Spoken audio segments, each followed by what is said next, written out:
Hey friends, welcome back to the channel. दोस्तों, आप सभी का स्वागत है हमारे इस यूट्यूब चैनल पे जहां पर मैं आपको पीएफ के बारे में जानकारी देता हूं। दोस्तों, आज का हमारा टॉपिक है कि पीएफ रिजेक्शन क्यों होता है। जी हाँ फ्रेंड्स, आज हम लोग डिटेल में बात करेंगे कि पीएफ रिजेक्शन के क्या क्या कारण हैं। दोस्तों, ये वीडियो काफ़ी लंबी हो सकती है, इसलिए मैंने इस वीडियो को दो हिस्सों में डिवाइड किया हुआ है।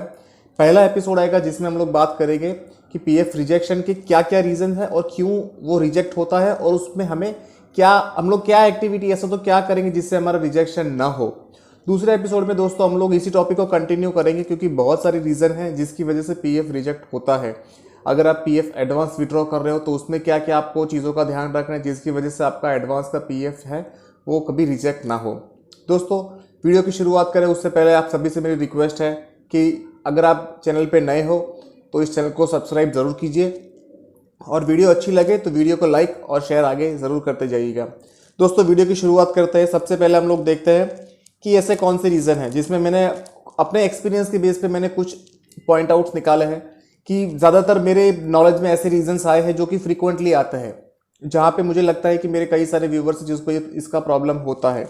जिसमें मैंने पहला टॉपिक पिक किया हुआ है कि अगर आपका केवाईसी ईपीएफओ में अपलोड नहीं किया है आपने, या फिर आपने अपलोड कर दिया लेकिन वो अप्रूव नहीं हुआ, तो वो भी एक रीज़न हो सकता है कि आपका पीएफ विड्रॉल जो आपने क्लेम किया है वो आपका क्लेम रिजेक्ट हो सकता है।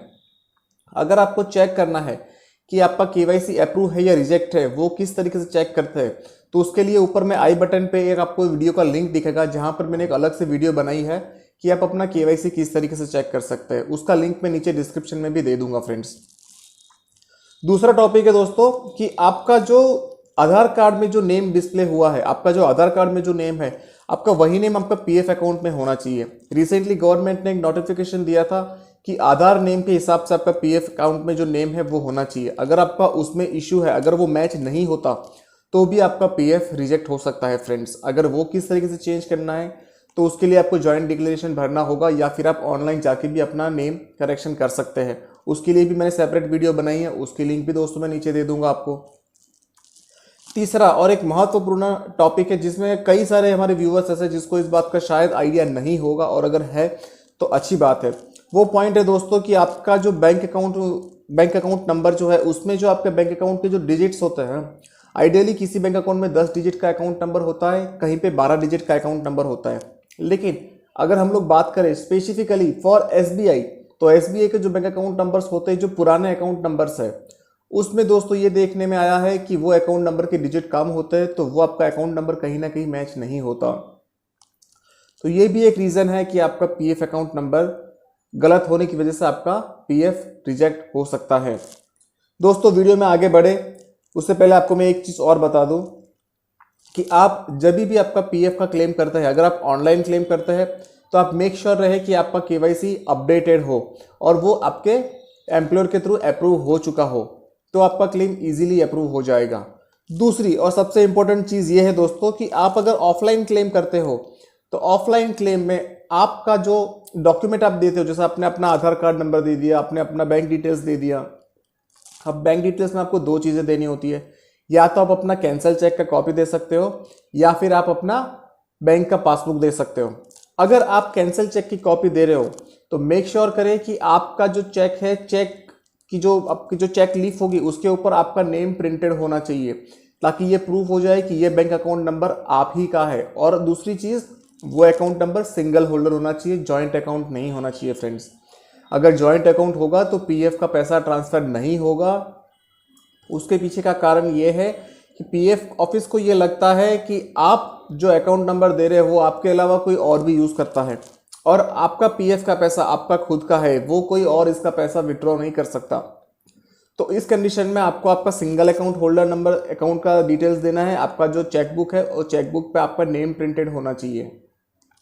अगर आपके पास चेकबुक नहीं है और आप अगर बैंक का पासबुक देना चाहते हो, तो बैंक की पासबुक में दोस्तों दो चीज़ों का आपको ध्यान रखना है कि आपकी जो नेम है वो नेम वहाँ पे होनी चाहिए, बैंक का अकाउंट नंबर प्रॉपर दिखना चाहिए, बैंक का आईएफएससी कोड नंबर प्रॉपर दिखना चाहिए, और मोस्ट इंपॉर्टेंट चीज़, आपके पासबुक का जो फ्रंट पेज है, जो आप एज एन केवाईसी अपना अपलोड करोगे या फिर आप अपने सपोर्टिंग डॉक्यूमेंट में आप विड्रॉल फॉर्म के साथ लगाओगे, वो बैंक पासबुक की जो फोटोकॉपी है या फिर आपका जो बैंक पासबुक है उस पर आपके ब्रांच मैनेजर का बैंक का जो अकाउंट हो, आप जिस बैंक में आपका अकाउंट है उस बैंक का ब्रांच मैनेजर का सिग्नेचर और स्टैंप बैंक का लगा हुआ होना चाहिए, जिससे ये प्रूव होता है कि ये बैंक अकाउंट डिटेल्स जो है ये वेरीफाई की हुई है बैंक मैनेजर ने।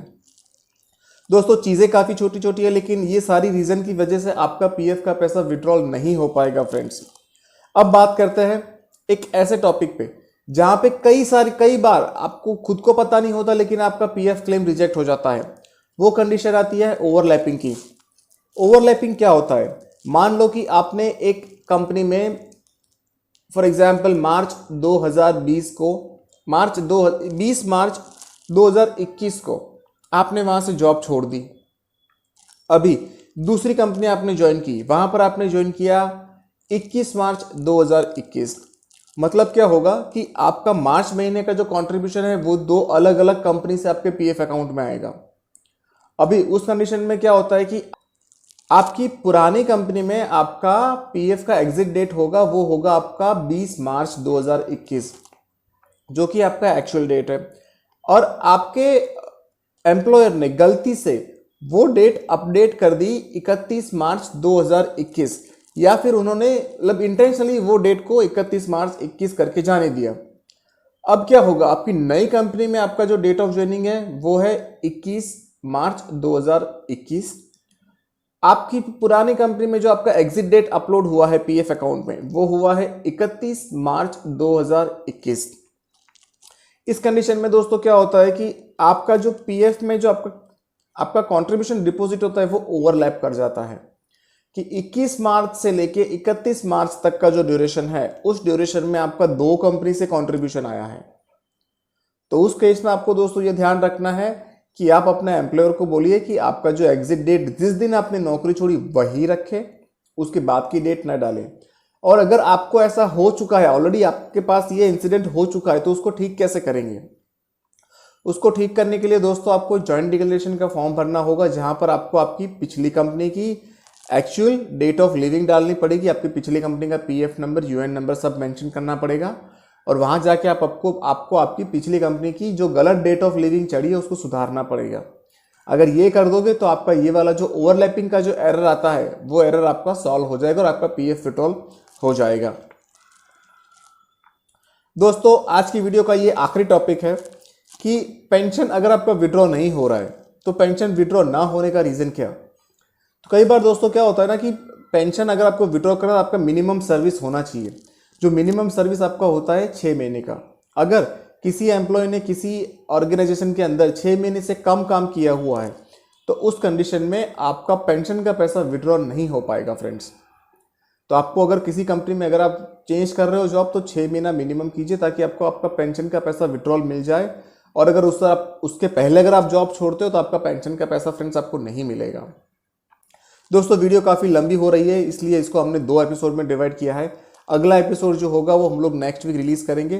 तो आप चैनल के साथ जुड़े रहिए। अगर आपने अभी तक वीडियो को लाइक नहीं किया तो लाइक ज़रूर कीजिए और चैनल को सब्सक्राइब करना मत भूलिएगा फ्रेंड्स। और भी सारी इन्फॉर्मेशन लेकर मैं वीडियोस देता रहूँगा आपको।